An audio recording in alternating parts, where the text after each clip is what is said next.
Oke, sebelum video ini dimulai, Mas Dap ingin membuat disclaimer dulu. Untuk semua komunikasi, konsultasi yang berkaitan dengan kegiatan ekspor di channel Mas Dap hanya dilayani melalui IG, DM Instagram di @masdap_Indonesia, di kolom komentar di channel YouTube Mas Dap Indonesia.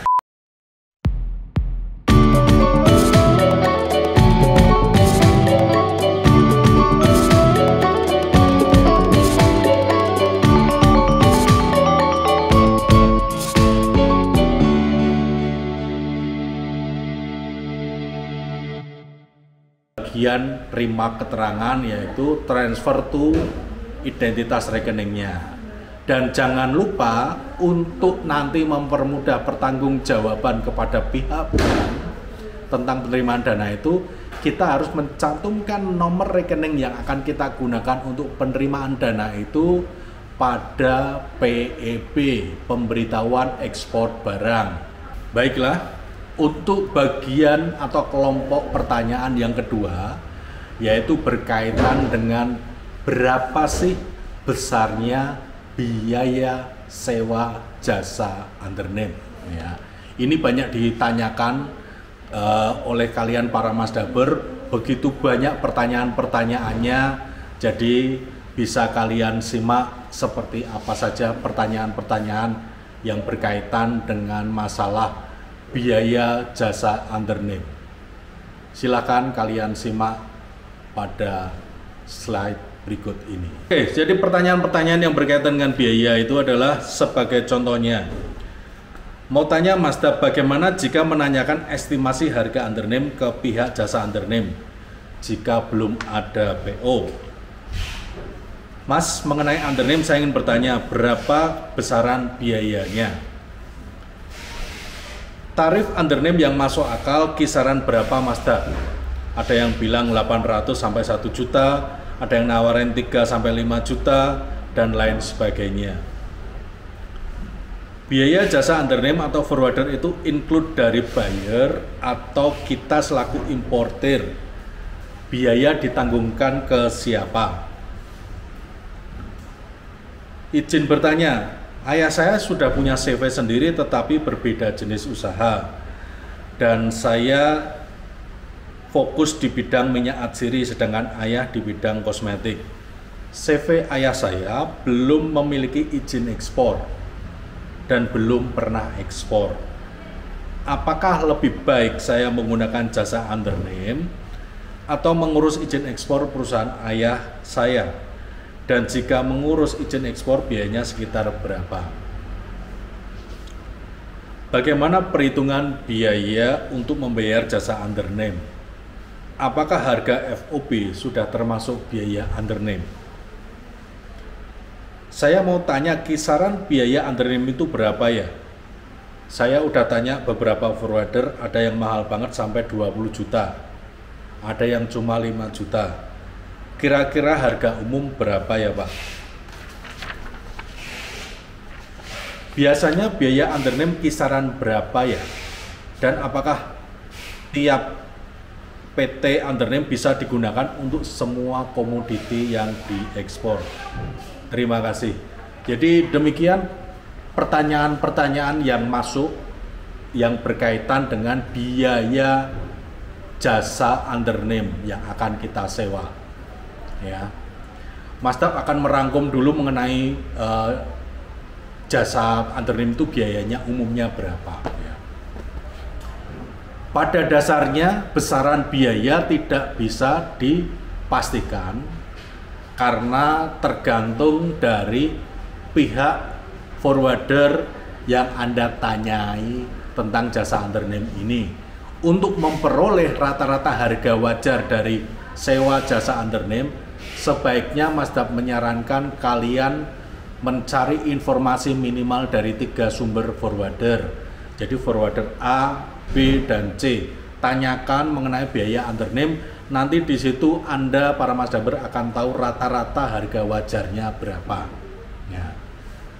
Berdasarkan pengalaman Mas Dap, itu untuk biaya jasa undername umum, artinya untuk produk yang tidak membutuhkan persyaratan-persyaratan khusus, itu rata-rata yang pernah Mas Tab dapatkan penawarannya di angka 2,5 sampai 3 juta. Itu undername umum, ya. Nah, di sini kalian ada yang menyebut bahwa produk kalian adalah briket arang dan lain sebagainya.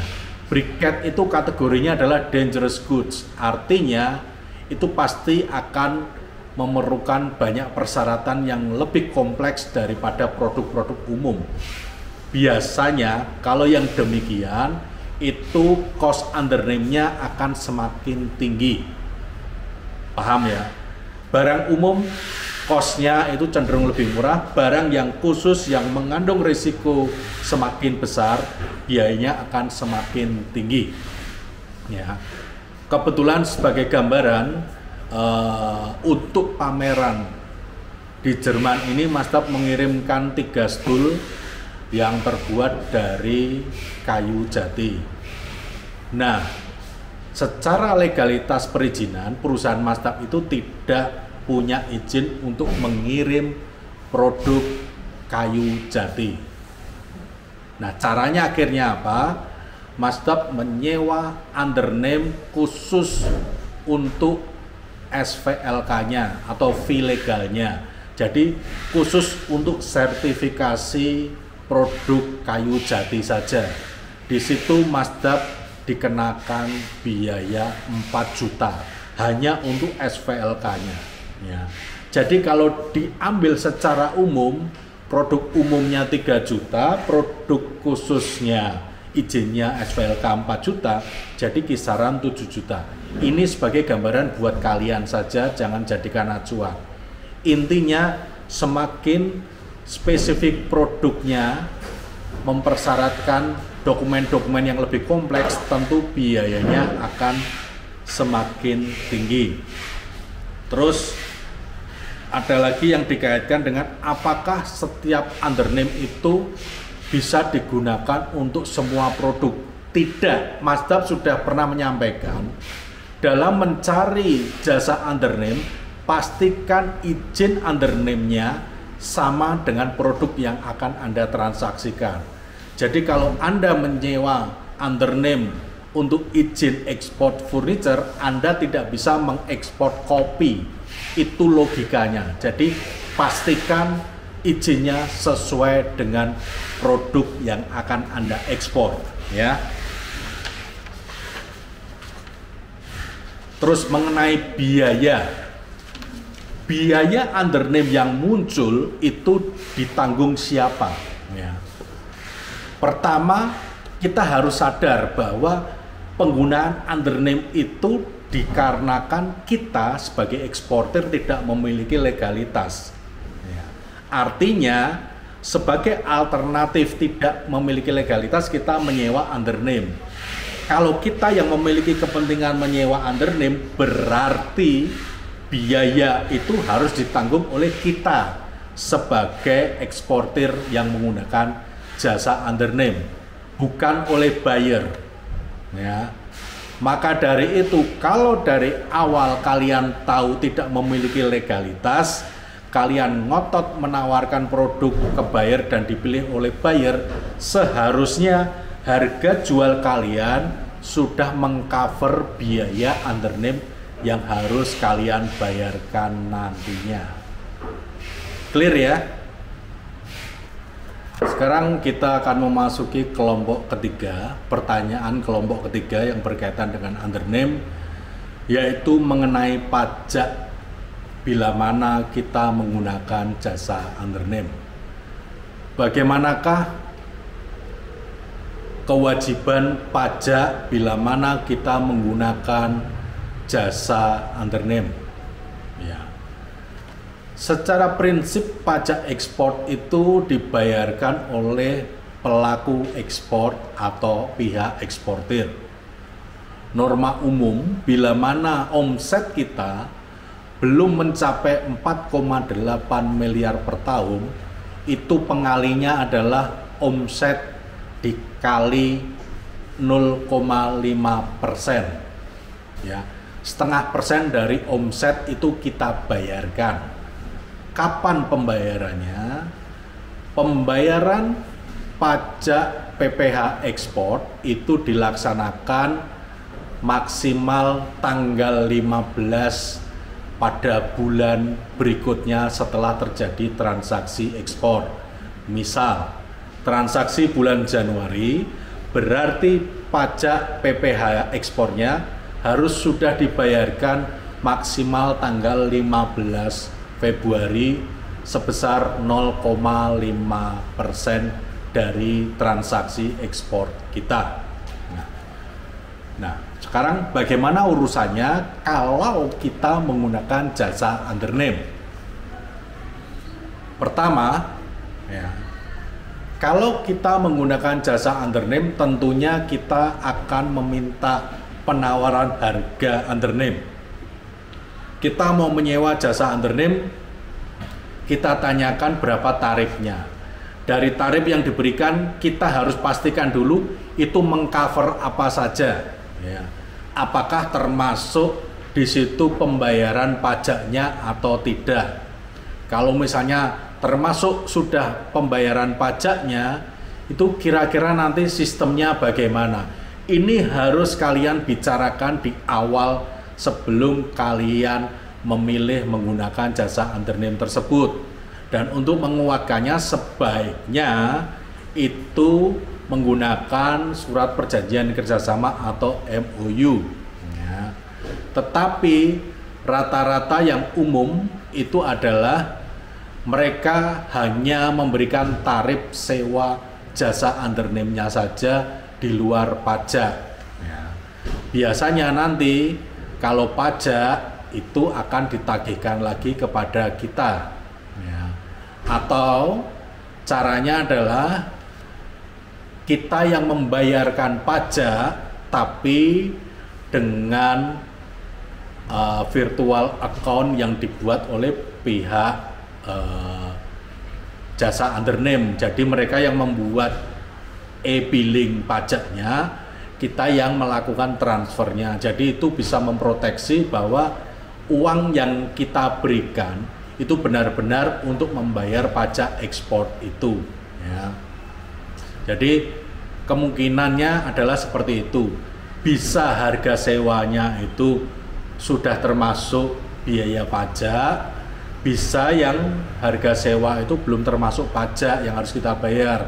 Nah, kalau kita mau bayar pajak, kita minta dari pihak pemilik undername untuk menerbitkan yang namanya e-billing pajak supaya kita bisa melakukan transfer menggunakan e-billing tersebut, dan nanti tanda transfer itu bisa kita keep sebagai bukti pembayaran pajak kita.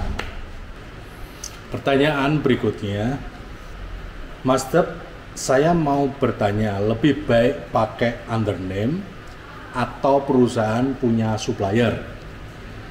Karena supplier membolehkan saya memakai perusahaan mereka, tetapi saya ragu akan di bypass oleh mereka. Ya.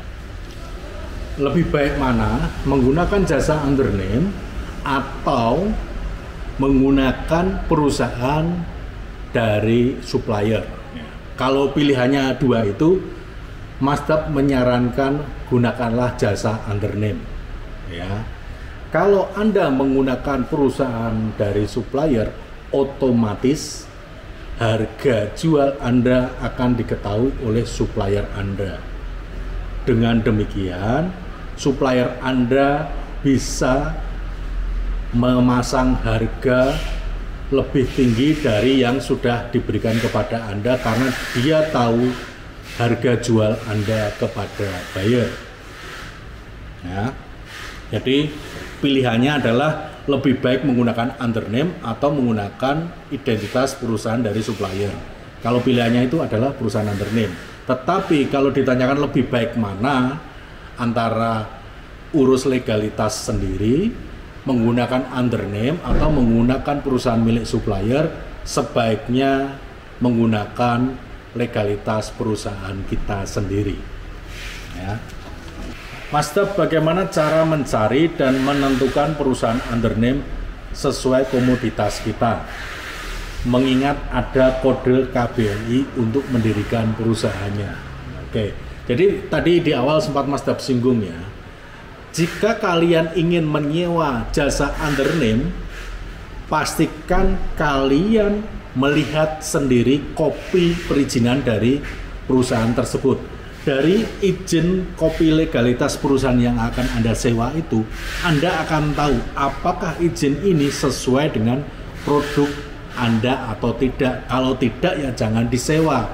Cari yang legalitasnya itu sesuai dengan produk yang akan Anda kirim. Ya, caranya seperti itu. Apapun perizinannya yang Anda sewa, cek and recheck, minta kopi, scan kopi supaya Anda bisa mengecek perizinannya itu benar atau tidak ya. Jangan sampai Anda tertipu perizinannya furniture tapi ingin Anda gunakan untuk ekspor kopi. Itu tidak bisa. Cara memilih perusahaan terpercaya untuk undername gimana Mas Dap? Ya. Oke. Apapun ya, tidak hanya mencari perusahaan undername. Ya, kalau kita ingin memverifikasi sebuah perusahaan, apakah dia itu cukup valid atau tidak, kita bisa menggunakan sarana Google Search atau mesin pencari Google. Di situ Anda kan bisa tahu, misalnya Anda menghubungi pihak forwarder A, Anda cek kredibilitas forwarder A itu sudah seperti apa, kapan dia berdiri, di mana saja cabangnya, jaringannya kemana saja dan lain sebagainya, apakah dia punya reputasi buruk atau tidak, itu semua bisa Anda peroleh dengan cara googling di internet. Yang kedua tentu saja dengan jaringan pertemanan Anda bisa mengkonfirmasi apakah teman-teman Anda sesama pelaku ekspor itu pernah mendengar reputasi tentang perusahaan yang akan Anda gunakan tersebut. Hal itu akan membantu Anda melakukan verifikasi tentang perusahaan undername, apakah cukup kredibel atau tidak. Mas Dap, apakah buyer percaya sama kita kalau kita menggunakan undername? Pertanyaan yang bagus ya. Jadi kepercayaan buyer tentu saja diutamakan itu dengan pihak-pihak yang memiliki legalitas sendiri, legalitas ekspor sendiri ya. Namun bukan berarti kalau kita menggunakan undername, buyer kemudian tidak percaya kepada kita ya.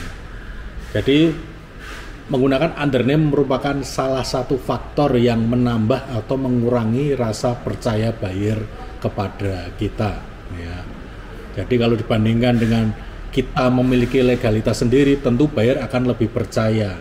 Nah, bagaimana caranya membuat supaya buyer itu tidak menjadi a priori atau anti terhadap kita yang menggunakan jasa undername?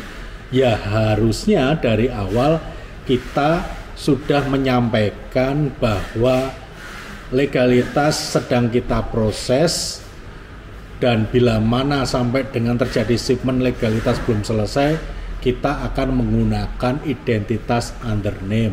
Itu kita sampaikan di awal korespondensi dengan buyer. Pertanyaan berikutnya, Mas Dap, sekarang sudah ada perseroan perseorangan yang bikinnya tanpa biaya, full online, dan katanya sama seperti PT biasa, cuma ini perseorangan. Apakah masih worth it pakai undername? Dan gimana Mas Dap? Mohon penjelasannya. Ya, kalau Anda semua menyimak mengenai ekspor menggunakan jasa undername pada video sebelumnya yang sudah pernah Mas Dap buat, jadi undername merupakan solusi sementara, artinya bukan menjadi pilihan utama ya. Apa yang dimaksud dengan solusi sementara? Artinya adalah Anda sedang mengurus perizinan Anda, tetapi pada saat yang sama Anda harus melakukan transaksi ekspor. Disinilah peran dari jasa undername. Tapi kalau Anda tidak pernah berpikir untuk mengurus legalitas dan menjadikan jasa undername sebagai pilihan utama, artinya dari awal Anda sudah salah langkah. Ya. PT perseorangan memang sekarang dimungkinkan diurus melalui OSS. Ya. Apakah bisa digunakan untuk ekspor? Bisa selama semua syarat dokumen perizinan yang diinginkan untuk kegiatan ekspor terpenuhi. Itu jawabannya. Sekarang kalau ditanya worth it nggak menggunakan undername dengan adanya legalitas PT perseorangan? Tidak. Kalau kalian hitung biaya undername itu yang dikeluarkan akan jauh lebih besar dibandingkan kalau Anda mengurus legalitas usaha Anda sendiri. Ya. Makanya di awal Masdab menyampaikan jasa undername itu sifatnya adalah temporer, ya, tidak bersifat permanen. Pertanyaan selanjutnya, saya dan tim akan ekspor produk turunan kelapa. Lalu satu dari anggota tim saya sudah punya PT, tapi PT-nya belum pernah ekspor dan bergerak di bidang outsourcing sebelumnya. Apakah nanti jika saya mau ekspor bisa pakai PT tersebut ya Masdab? Oke, jadi ceritanya mau ekspor menggunakan PT yang perizinannya tidak sama dengan produk yang akan diekspor. Sudah jelas jawabannya. Selama perizinannya tidak sama, tidak bisa digunakan. Kalau Anda ngotot mau menggunakan PT teman Anda tersebut, ya berarti harus ada perubahan akte perusahaan untuk menyamakan produk yang akan diperdagangkan. Itu caranya. Pertanyaan berikutnya, Masdab, kalau kita email ke buyer kan tertandanya owner, sedangkan kita undername bagaimana? Nah, ini berkaitan dengan keterangan tadi mengenai alasan kenapa kita memilih jasa undername itu karena kita sedang memproses legalitas usaha kita. Artinya kita memang sedang melakukan proses pengurusan izin. Nah, kalau dengan cara seperti itu kita jelas sudah memiliki nama perusahaan, ya kan? Di situ kan kita tercantum sebagai owner, meskipun legalitasnya belum lengkap. Tapi dalam pelaksanaan ekspor sementara izin belum kelar, kita menggunakan undername. Itu nggak masalah. Diterangkan di awal seperti itu, buyer akan bisa mengerti. Pertanyaan selanjutnya, Masdab izin bertanya, apa undername juga bisa melayani LC? Ya, ini pertanyaannya. Jadi apakah undername itu bisa digunakan untuk transaksi dengan sistem LC? Ya. Secara prinsip undername itu bisa digunakan untuk sistem pembayaran apapun. Permasalahannya adalah umumnya jasa undername mereka hanya mau dengan sistem pembayaran TT dari buyer. Kalau untuk LC itu memang bisa, tetapi mungkin dari 100 jasa undername hanya mungkin satu yang mau karena ribet.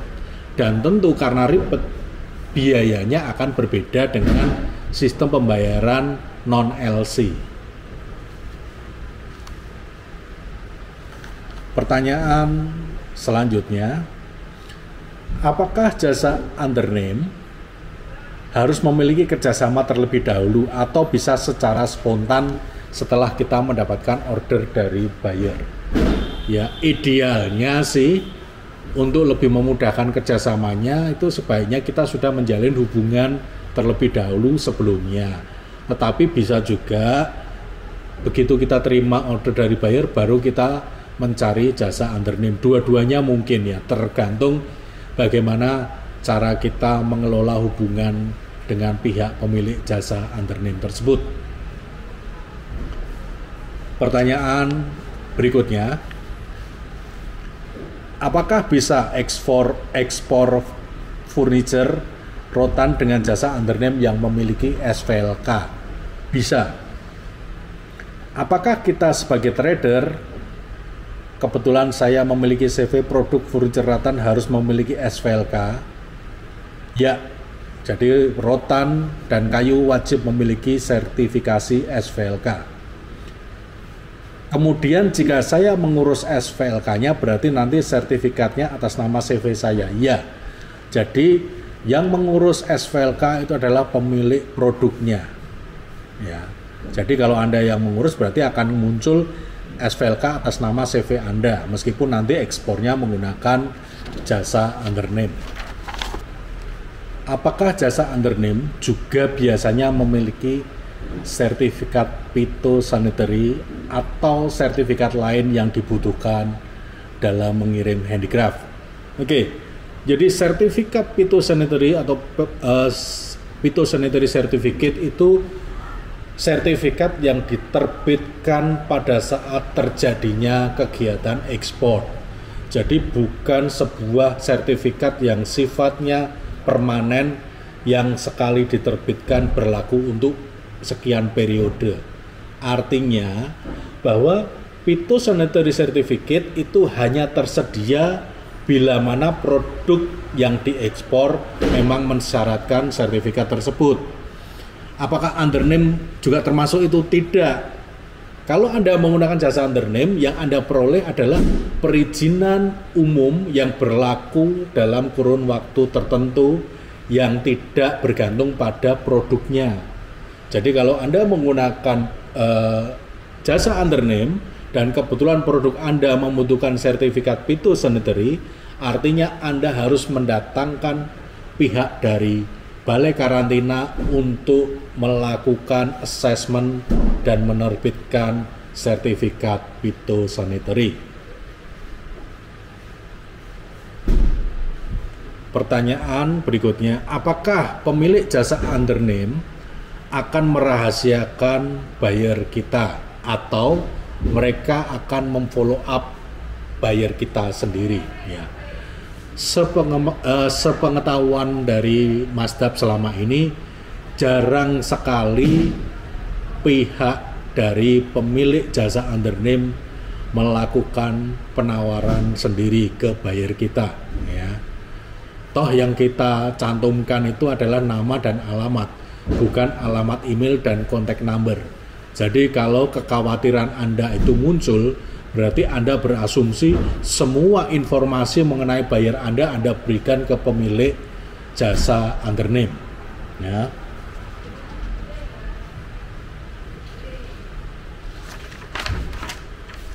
Pertanyaan selanjutnya, Masdap, kalau untuk pembuatan dokumen packing list, apa akan dibuatkan oleh pihak undername? Mengingat kita belum punya PT atau KOP untuk dokumennya, apakah kita hanya memberikan informasi data barang ke undername saja? Oke. Pada prinsipnya, menyewa jasa undername adalah menyewa legalitas dari pemilik undername tersebut, bukan menyerahkan pekerjaan kita sebagai eksportir kepada pemilik undername. Artinya apa? Semua kegiatan yang berkaitan dengan ekspor itu kita sebagai eksportir yang melakukan, yang membuat dokumen, yang membooking kontainer, yang melakukan loading, yang memproses dokumen, yang mengirim dokumen, itu dilakukan oleh kita, bukan dilakukan oleh pemilik undername. Ya, jelas ya? Apakah shipment LCL bisa menggunakan jasa undername? Bisa. Prinsipnya mau LCL, mau FCL, semua bisa menggunakan jasa undername. Masdap, kalau kita menggunakan jasa undername, apakah kalau kita membuat website, kita menggunakan identitas nama undername itu untuk website kita? Ini pertanyaannya agak-agak nyeleneh ya. Yang kita pahami bahwa jasa undername itu kita sewa untuk mengirim barang ekspor kita. Terus apa hak kita menggunakan identitas dari perusahaan undername itu sebagai nama website kita? Bisa-bisa kita malah nanti dituntut oleh pemilik undername. Ya. Ingat bahwa jasa undername disediakan untuk memfasilitasi kegiatan ekspor kita pada saat tertentu. Jadi bukan selamanya. Kalau Anda ingin menggunakan identitas undername itu sebagai nama website Anda, artinya Anda harus membuat perjanjian khusus dengan pemilik jasa undername tersebut. Saya kan belum punya PT atau CV untuk ekspor. Rencana mau pinjem benderanya PT temen. Pertanyaan saya, mau ekspor komoditi gula aren sedangkan PT temen bergeraknya di bukan komoditi yang sama. Itu boleh nggak? Ini mirip dengan yang tadi sempat Mas Dap singgung pertanyaannya. Jadi apapun perusahaan milik teman Anda selama izinnya tidak sama dengan produk yang akan Anda ekspor, ya tidak bisa Anda gunakan kecuali Anda mengadakan perubahan akte perusahaan tersebut disesuaikan dengan produk yang akan Anda ekspor. Mas Dap, saya mau bertanya, apakah CV bisa dapat izin ekspor? Bisa. Dan bisa mengurus rekening perusahaan? Bisa. Ya. Jadi CV itu sampai saat ini merupakan bentuk terkecil legalitas usaha yang bisa melakukan kegiatan ekspor. Artinya Anda bisa mengurus izin ekspor lainnya dengan menggunakan identitas CV dan juga membuka rekening perusahaan atas nama CV tersebut. Ya, terima kasih bagi kalian para Masdaber yang masih mengikuti video-video di channel Masdab Indonesia, juga mengikuti kegiatan Masdab di Instagram @masdab_Indonesia. Terima kasih juga khususnya bagi kalian yang mengikuti video ini dari awal sampai dengan akhir. Jika kalian masih memiliki pertanyaan tentang materi dalam video ini, silakan tulis di kolom komentar pada video ini.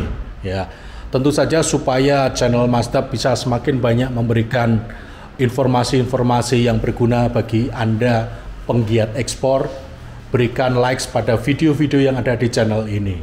Dan tentu saja kalau kalian belum subscribe, silakan subscribe sekarang juga. Share video-video yang ada di channel Masdab Indonesia ke teman-teman kalian yang menyukai kegiatan ekspor, ya, supaya banyak orang-orang muda semakin termotivasi menjadi eksportir dan menjadi pengusaha-pengusaha muda mandiri yang tangguh. Sekali lagi matur nuwun dan salam Indonesia.